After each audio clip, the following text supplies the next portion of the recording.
warahmatullahi wabarakatuh. Assalatu wassalamu ala asrofil anbiya'i wal mursalin wa ala alihi wa sahbihi ajma'in, amma ba'du. Pertama-tama, marilah kita panjatkan puja dan puji syukur atas kehadiran Allah Subhanahu wa Ta'ala yang telah melimpahkan rahmat dan hidayahnya sehingga kita dapat berkumpul di TPA Bintaro ini dalam keadaan sehat walafiat. Pertama-tama, saya ucapkan terima kasih kepada Ibu Kader yang telah membantu kami dalam menyelenggarakan acara ini. Dan saya juga berterima kasih kepada ibu-ibu semua yang telah hadir pada pagi hari ini. Di sini kami berdiri akan menyampaikan edukasi tentang gizi seimbang dan stunting. Pertama-tama, marilah perkenalkan diri dulu. Perkenalkan, nama saya Dewi Pamela dari Tambak Sari. Saya Indiani Saputri dari Bandar Jaya. Saya Puja Suti dari Lampung Timur. Saya Dian Ferdianto dari Wonosobo. Dan saya Rani Puji Lestari dari Mesuji. Meningkat ke acara selanjutnya adalah penyampaian materi yang disampaikan oleh rekan saya Nindya Nisa Putri. Untuk Nindya Nisa Putri, waktu dan tempat dipersilakan.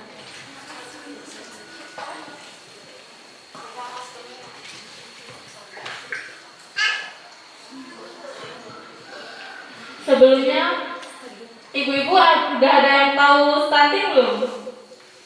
Stunting, gizi seimbang. Udah ada yang tahu tentang gizi seimbang, Ibu?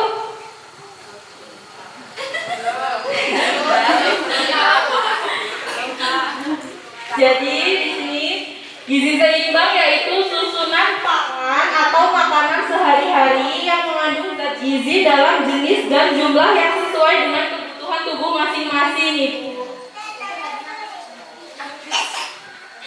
Dan untuk gizi seimbang kita harus memperhatikan juga yaitu prinsipnya ada 4 pilar gizi seimbang, yaitu 1. Aneka ragam pangan. Jadi aneka ragam pangan sendiri itu makanan yang bermacam-macam, yaitu ada lauk hewani, nabati, sayuran, dan buah-buahan.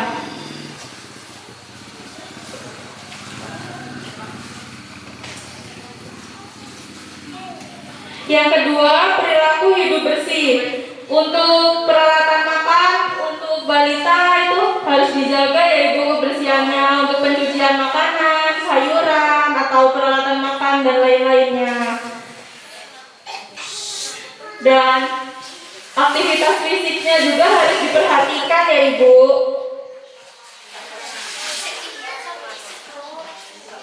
Dan yang keempat, kita harus memantau berat badan untuk memperhatikan berat badan normal Ibu, supaya kita bisa mempertimbangkan gizi kita yang sudah diserap itu sudah seimbang atau belum.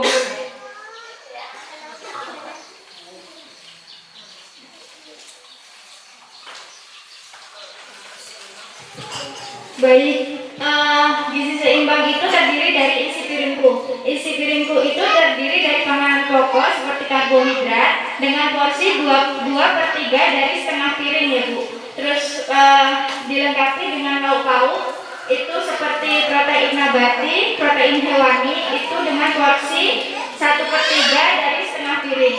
Untuk setengah piring lainnya itu diisi dengan sayur-sayuran itu dengan porsi 2/3. Dan selanjutnya buah-buahan dengan porsi 1/3. Terus itu ada tambahan seperti susu, itu tambahan ya Ibu.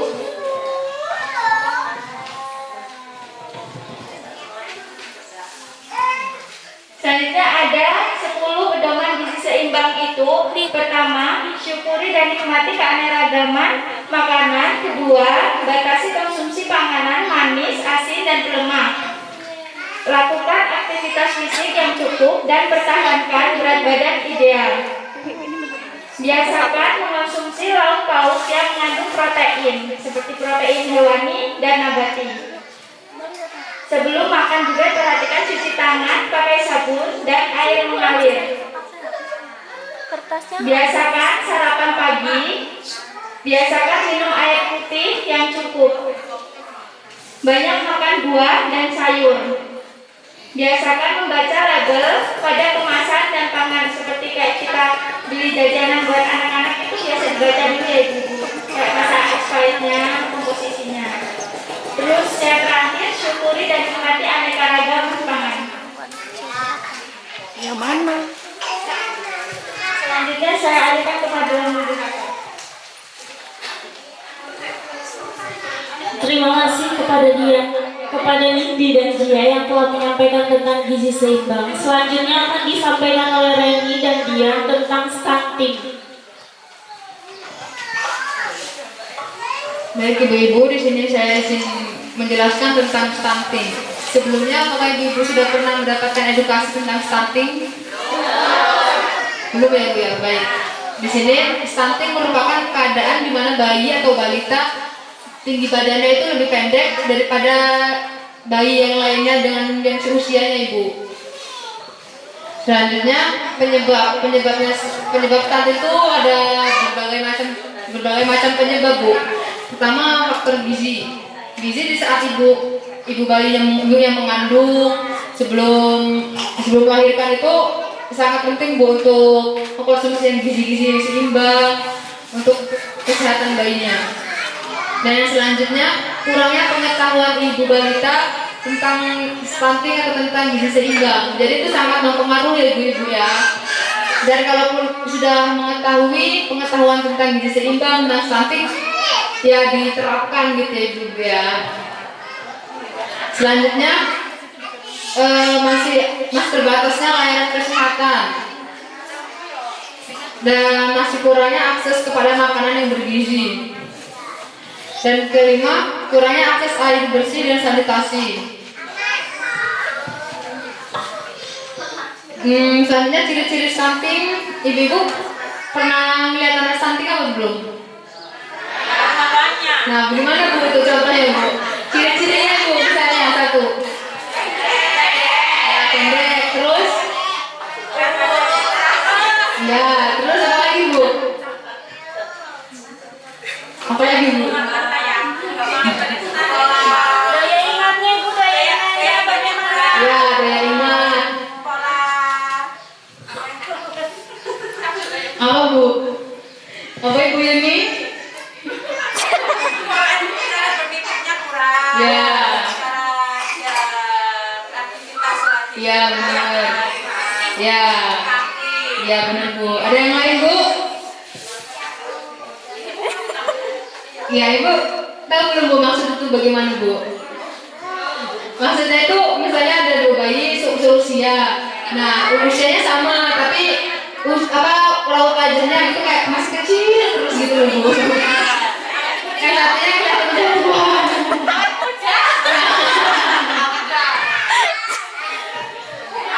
Ya itu bener ya tadi yang disampaikan oleh Bu Yuni, Bu Kader, Ibu semuanya. Ciri-cirinya itu yang pertama tingginya lebih pendek, terus berat badannya lebih kecil, terus daya ingatnya juga menurun, terus kecerdasan juga sangat mempengaruhi ibu ya. Jadi itu sangat penting buat kita mencegahnya, buat kita menanggulanginya. Dan selanjutnya akan disampaikan oleh teman saya Dian. Baik, di sini apakah ibu-ibu ada yang tahu dampak dan bahaya stunting? Jadi yang pertama itu ada kesulitan belajar ibu, yang kedua gangguan kecerdasan, yang ketiga kemampuan kognitif lemah, yang keempat gangguan perkembangan otak, yang kelima mudah sakit ibu. Jadi balita itu mudah terkena infeksi atau virus-virus lainnya ibu. Yang keenam mudah lelah. Nah balita itu mungkin itu bu udah mengantuk, udah capek, nah seperti itu. Yang ketujuh gangguan pertumbuhan fisik ibu. Nah fisiknya itu stunting kan pendek ibu, jadi beda sama balita-balita lainnya. Yang ke-8 gangguan metabolisme tubuh. Yang ke-9 resiko terserang penyakit infeksi tinggi. Dan yang ke-10 resiko mengalami berbagai penyakit kronis di usia dewasa ibu. Nah, di sini ada pencegahan stunting ibu-ibu. Pada saat ibu hamil, seharusnya ibu hamil memperbaiki gizi dan kesehatan ibu hamil, seperti memberikan makan tambahan dan tablet EV ibu, dan juga menjaga kesehatan ibu. Dan pada saat bayi lahir, persalinan ditolong oleh bidan atau dokter ibu, dan diberikan ASI eksklusif ibu hingga usia 6 bulan. Bayi berusia 6 bulan sampai 2 tahun, mulai usia 6 bulan ASI bayi diberikan makanan pendamping ASI ibu, MPASI. Pemberian ASI terus dilakukan sampai berusia 2 tahun atau lebih, memperoleh kapsul vitamin A serta imunisasi ibu.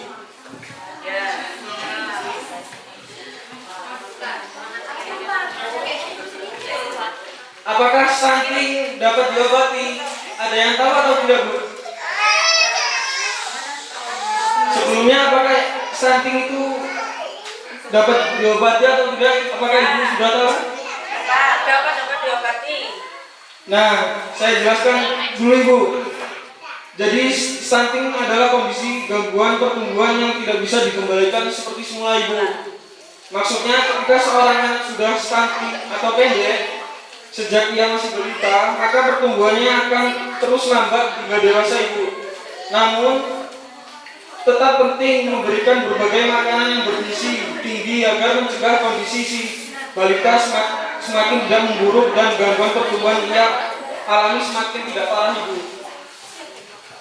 Baik sekian penjelasan dari saya kembalikan ke moderator.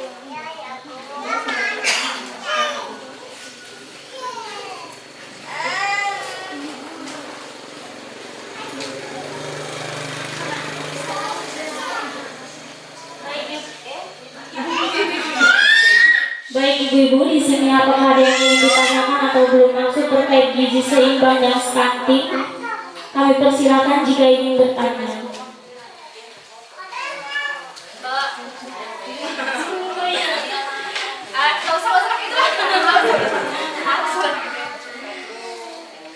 Mau tanya tentang protein hewani dan nabati. Ya mungkin sebagian orang sudah tahu, tapi ada ya namanya orang kampung bang, jadi nggak tahu.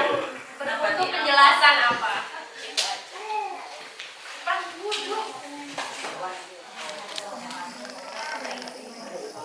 Oke, baik ibu, di sini saya akan menjawab pertanyaan dari ibu. Terima kasih untuk jawabannya. Untuk protein hewani dan nabati apa bedanya? Untuk protein hewani itu seperti ikan, ayam, daging, dan lain-lain yang berbau amis ibu. Kalau untuk protein nabati itu tempe, tahu, dan kacang-kacangan ibu. Apakah sudah maksud ibu? Apakah ada yang ingin ditanyakan kembali ibu? Gak apa-apa ibu, siapa tahu ada yang stunting anaknya, bisa ditanyakan bagaimana cara penanggulangannya, apakah bisa stunting sembuh. Oh iya, untuk stunting itu bisa sembuh ibu, bisa kembali normal, tetapi untuk 2 tahun ke atas itu memang sulit untuk ditangani. Tetapi untuk 2 tahun ke bawah itu kemungkinan bisa ditangani, tetapi kembali lagi kepada ibunya, apakah ibunya mau memberikan gizi yang seimbang. Kayak gitu.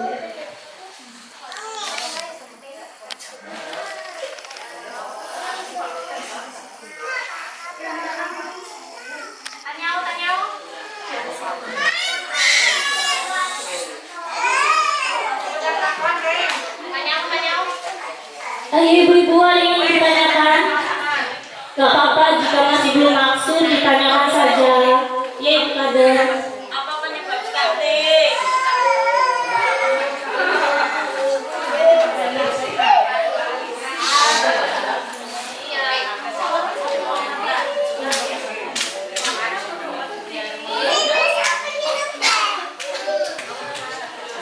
Baik, di sini saya akan menjawab apa penyebab stunting. Yang pertama itu dari faktor gizi buruk ibu yang dialami oleh ibu hamil atau anak balita pada saat kehamilan. Yang kedua, kurangnya pengetahuan ibu mengenai kesehatan dan gizi ibu. Jadi untuk pola asuh dan asupan itu kadang ibu-ibunya masih belum tahu ibu, jadi kurang gizi. Yang ketiga, masih terbatasnya layanan kesehatan ibu. Yang keempat, masih kurangnya akses kepada makanan yang bergizi. Itu biasanya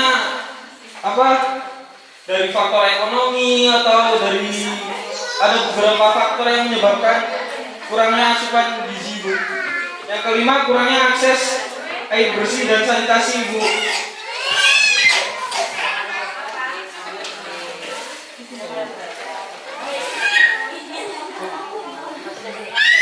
Baik Ibu, di sini saya akan menambahkan penyebab dari stunting, salah satunya yaitu infeksi penyakit, di mana penyakitnya itu adalah kebanyakan ISPA atau sesak napas. Itu kebanyakan diderita oleh stunting Ibu. Terus asupan orang tua yang kurang. Biasanya orang tua yang penting anaknya diem, kenyang, sudah, tapi tidak memperhatikan asupan yang dibutuhkan balitanya tersebut. Seperti kayak balita tersebut doyannya hanya kecap sama pupuk. Setiap hari dikasih itu saja Ibu. Jadi asupan untuk perkembangannya tidak ada Ibu. Jadilah dia terjadi stunting. Bagaimana Ibu? Sudah jelas?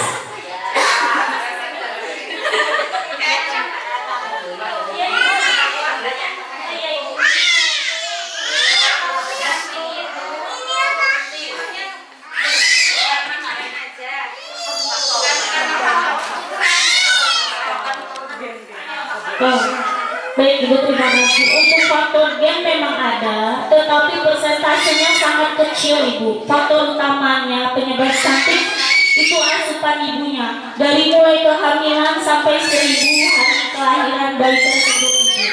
Kalau untuk gen, faktornya ada, cuman hanya berapa persen, sedikit sekali Ibu penyebabnya.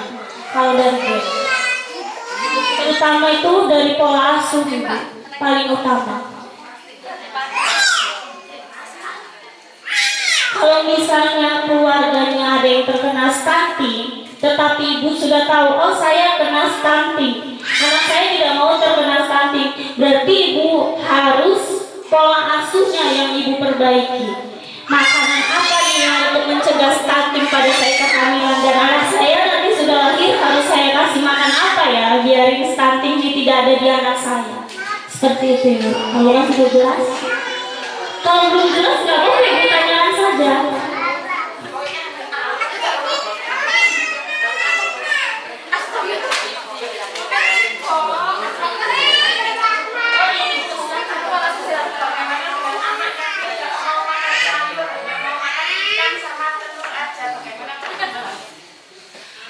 Sebenarnya gizi kalau untuk hanya dia mau makan protein hewani saja, tidak mau sayuran, kan di sayuran ada vitamin-vitamin yang tidak ada di dalam ikan ya Ibu ya. Jadi itu juga sebenarnya penting bagaimana kita menanggulangi itu. Dengan cara Ibu seharusnya Ibu bisa memodifikasi sayur tersebut, seperti dicampur saja ayam dan sayur dijadikan nugget dan dibentuk seperti kucingan atau dicetak. Itu kan bisa memanipulasi bayi Ibu atau balitanya. Kalau dibilang cuma mau makan ikan saja, sebenarnya itu sudah baik, tetapi kan tidak semua kandungan zat gizi yang dibutuhkan balita itu ada di dalam ikan tersebut. Harus ada sayurnya Ibu, biarin semua kebutuhannya tercukupi.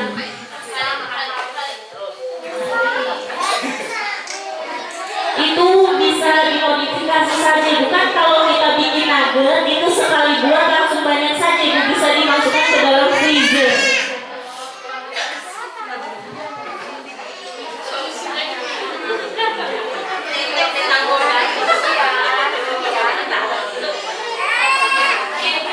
Ibu siapa lagi yang mau bertanya? Kami persilahkan.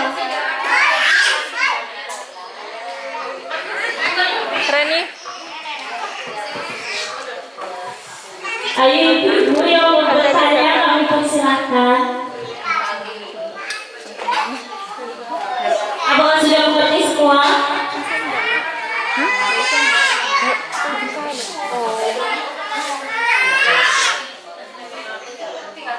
Sudah mengerti semua ibu-ibu?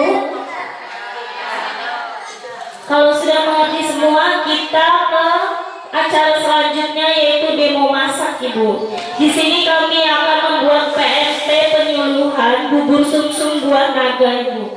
Untuk Nindi, Dian, Reni, dan Jia kami persilakan untuk atraksi demonya. Atraksi enggak tuh. Apanya? Yang mantap belum Tahu dia.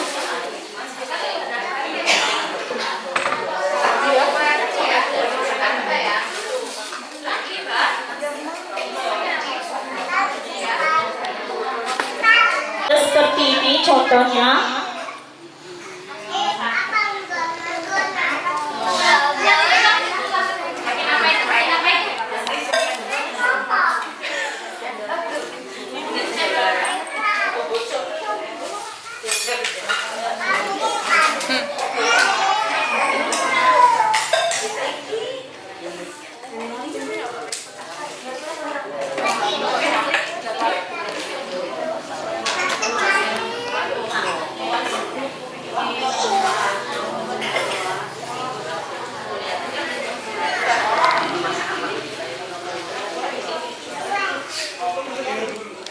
Untuk susunya kita panaskan terlebih dahulu ya ibu.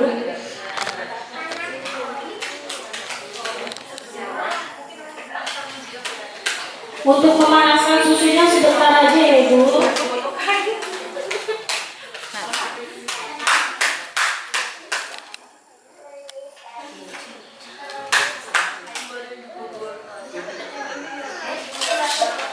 Di sini kami memilih buah naga karena buah naga itu baik untuk perkembangan anak ibu, untuk perkembangan kulit dan mata anak, melancarkan pencernaan dan meningkatkan sistem kekebalan tubuh, dan yang paling utama baik untuk perkembangan tubuh balita tersebut ibu.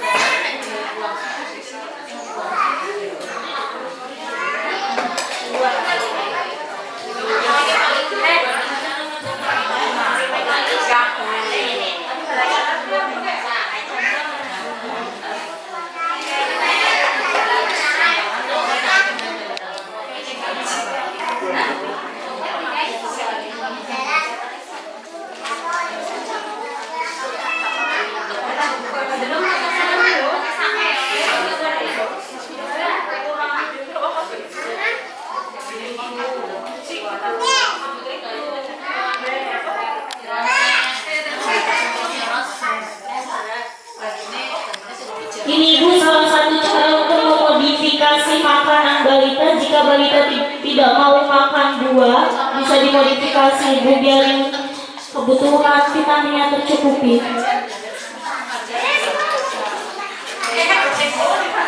Pertama, masukkan ekstrak buah naga dan dicampurkan ke susu. Yang untuk susu satunya dipanaskan sekitar 3-5 menit saja.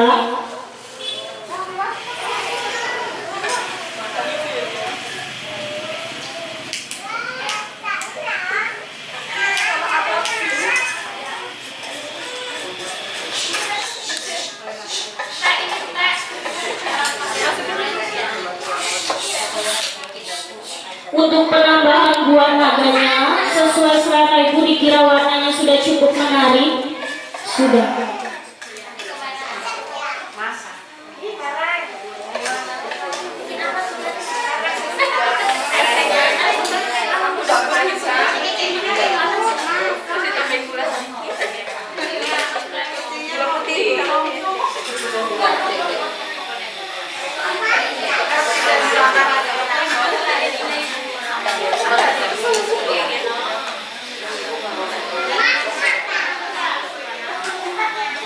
Setelah susunya sudah panas, masukkan tepung beras tadi yang sudah dicampurkan dengan ekstrak buah naga. Aduk hingga meletup-letup.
Setelah hasil akhirnya akan jadi seperti ini, Bu.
Mohon maaf Ibu untuk yang tidak kebagian.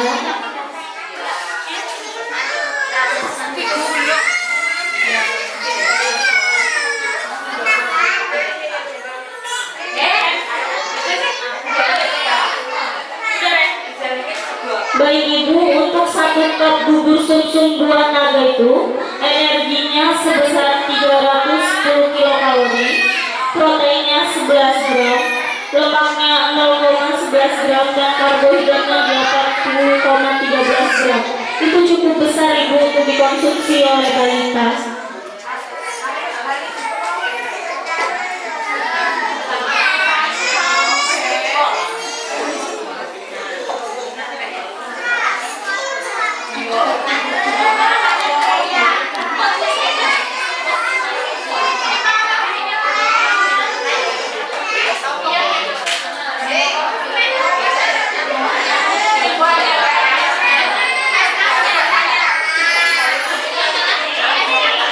Apakah ada yang ingin ditanyakan Ibu tentang bubur sumsumnya?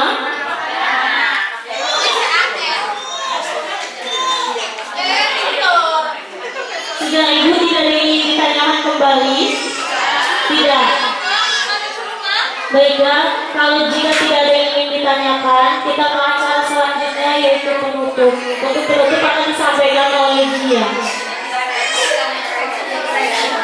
Dan Ibu, untuk penambahan kebutuhan air untuk anak itu 800 ml atau sekitar 2 sampai 3 gelas untuk anak usia 7 sampai 12 bulan. Untuk anak usia 1 sampai 3 tahun itu kecukupan airnya 1,3 liter atau sekitar 5 gelas. Untuk anak usia 4 sampai 8 tahun itu 1 sampai 1,7 liter atau sama dengan 6 sampai 7 gelas hari.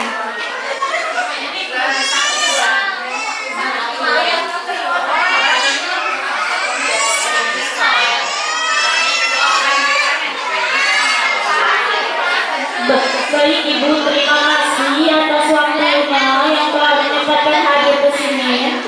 Apabila ada kurang dan lebihnya kami mohon maaf. Apabila ada salah kata juga kami mohon maaf. Kepada Allah kami mohon ampun. Wassalamualaikum warahmatullahi wabarakatuh.